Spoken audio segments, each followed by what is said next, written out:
টেস্টটা আসলে মুশফিকের জন্যই, মুশফিকরা তাই শততম টেস্ট খেলতে পারেন।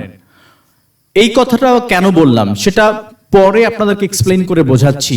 তবে প্রথম যে কথাটি বলছি সেই কথা দিয়ে এটা বোঝানো হয়নি যে ওয়ানডে মুশফিক ফরম্যাট খেলেন না বা ওয়ানডে ফরম্যাট মুশফিকের জন্য না। মুমিনুল বা সাদমানরা শুধু টেস্টই এখন খেলেন বলে হয়তো তাদেরকে টেস্ট স্পেশালিস্ট বলা হয়, কিন্তু স্পেশালিস্টের আক্ষরিক অর্থ যেটা সেটা ধরলে কিন্তু মুশফিকও একজন বড্ড টেস্ট স্পেশালিস্ট। কারণ টেস্ট দিয়ে যেই প্যাশন্স টেস্ট করার কথা বলা হয় সেই প্যাশন্সের টেস্ট দেন মুশফিকুর রহিম, আর দর্শকদেরও ঠিক সেই একই প্যাশন্সের টেস্ট করান। এই দেখুন না, আজকে 48 রান থেকে দিন শেষ করলেন, লাস্ট ওভারটা মেইডেন দিলেন, লাস্ট বলটা কোনো রকম রিস্ক ছাড়া লিফট ছেড়ে দিয়েছেন। মানে দিন শেষ হওয়ার আগে আমাকে যে আমার মাইলস্টোনে যেতে হবে এই লোভটা তিনি করেননি, প্যাশন্স দেখিয়েছেন।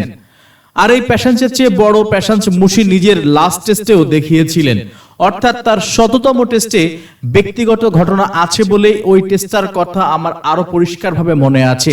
আর সেটার জন্যই এই প্যাশন্স টপিকটাই আনা হয়েছে বা আলোচনায় আনা হয়েছে।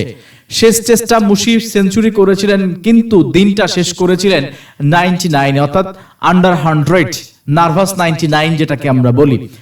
একদম 99-এ অপরাজিত থেকে দিনটি শেষ করেছিলেন। আপনি ভাবুন তো, সবাই তার জন্য অপেক্ষা করছে, গ্যালারি ভর্তি দর্শক, তার আত্মীয় স্বজন, টেলিভিশনের সামনে ক্রিকেট প্রিয়সী মানুষজন, ভক্তরা অপেক্ষা করছে শততম টেস্টে শতক দেখবে বলে মুশফিকুর রহিমের ব্যাট থেকে। আর মুশি ওইটা দেখাতে আমাদেরকে একটি দিন অপেক্ষা করালেন। 19 নভেম্বর মুশির উপর একটু বিরক্ত হয়েছিলাম, কারণ 20 নভেম্বর সকাল 10টায় ছিল আমার অফিস ডে। ভাবলাম দূর দেখেই যাইতে পারতাম যদি আজকে সেঞ্চুরিটা হতো, যদিও মুশির সেঞ্চুরিটা দেখে একটু দেরিতেই অফিসে ঢুকেছিলাম। বাট ওই দিন আসলে আমার প্যাশন্স টেস্ট ভালোভাবে নিয়েছিলেন মুশফিকুর রহিম। আজকেও ঠিক সেই একইভাবে 48 রানে অপরাজিত থেকে দিন শেষ করতে দেখে লাস্ট ম্যাচটার কথা মনে পড়লো। এই পড়ন্ত বয়সে এসে মুশি এতটা প্যাশন্স দেখান, এতটা প্যাশন্স নিয়ে যে টেস্ট খেলেন, 100 টেস্ট খেলা প্রথম বাংলাদেশি হওয়াটা মুশফিকই ডিজার্ভ করতেন।